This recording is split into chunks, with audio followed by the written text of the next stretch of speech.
नमस्कार दोस्तों, आज हम जानेंगे उस महान क्रांतिकारी की कहानी जिसने अंग्रेजों के खिलाफ पूरे भारत में आजादी की आग जलाई। बाल गंगाधर तिलक केवल नेता नहीं बल्कि भारतीय स्वतंत्रता आंदोलन की सबसे प्रचंड आवाज थे। बाल गंगाधर तिलक का जन्म 23 जुलाई 1856 को महाराष्ट्र के रत्नागिरी में हुआ। बचपन से ही वे तेज बुद्धि, अनुशासन प्रिय और अन्याय के खिलाफ आवाज उठाने वाले साहसी विद्यार्थी माने जाते थे। तिलक ने गणित और संस्कृत में उच्च शिक्षा प्राप्त की। पढ़ाई के दौरान उन्होंने महसूस किया कि अंग्रेज भारतीयों को शिक्षा देकर भी मानसिक रूप से गुलाम बनाए रखना चाहते हैं। इसीलिए उन्होंने राष्ट्रवादी सोच फैलाने का निर्णय लिया। 1881 में तिलक ने केसरी और मराठा नामक समाचार पत्र शुरू किए। इन अखबारों के जरिए उन्होंने अंग्रेजों की नीतियों का खुलकर विरोध किया और भारतीयों में स्वतंत्रता की चेतना जगाई। तिलक मानते थे कि आजादी भीख मांगने से नहीं मिलेगी। उन्होंने लोगों को संघर्ष, आत्मसम्मान और राष्ट्रभक्ति का पाठ पढ़ाया। धीरे धीरे वे पूरे भारत में युवाओं और क्रांतिकारियों की प्रेरणा बन गए। तिलक ने गणेश उत्सव को सार्वजनिक रूप देकर उसे राष्ट्रवाद से जोड़ दिया।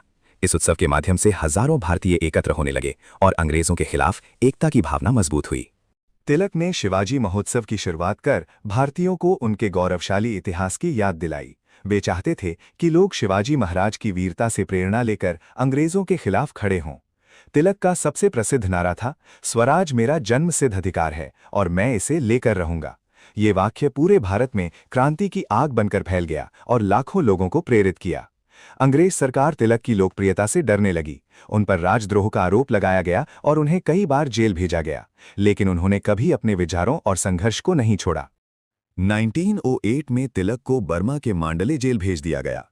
कठिन परिस्थितियों के बावजूद उन्होंने वहां गीता रहस्य नामक महान पुस्तक लिखी, जिसमें कर्म योग और राष्ट्रभक्ति का गहरा संदेश दिया गया। जेल से लौटने के बाद तिलक ने एनी बेसेंट के साथ मिलकर होम रूल आंदोलन शुरू किया। इसका उद्देश्य भारतीयों को स्वशासन के लिए जागरूक करना और अंग्रेजों पर राजनीतिक दबाव बढ़ाना था। तिलक के विचारों ने भगत सिंह, सावरकर और अनेक युवाओं को प्रेरित किया।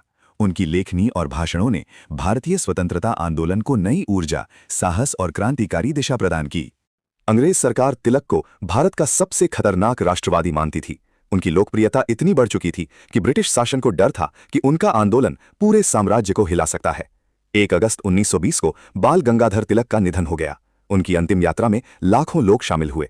वे आज भी भारतीय स्वतंत्रता आंदोलन के सबसे महान और निर्भीक नेताओं में गिने जाते हैं। बाल गंगाधर तिलक की कहानी हमें साहस, राष्ट्रभक्ति और संघर्ष की प्रेरणा देती है। अगर आपको ये वीडियो पसंद आया हो तो इसे शेयर करें, चैनल को सब्सक्राइब करें और भारत के महान नायकों को सलाम करें।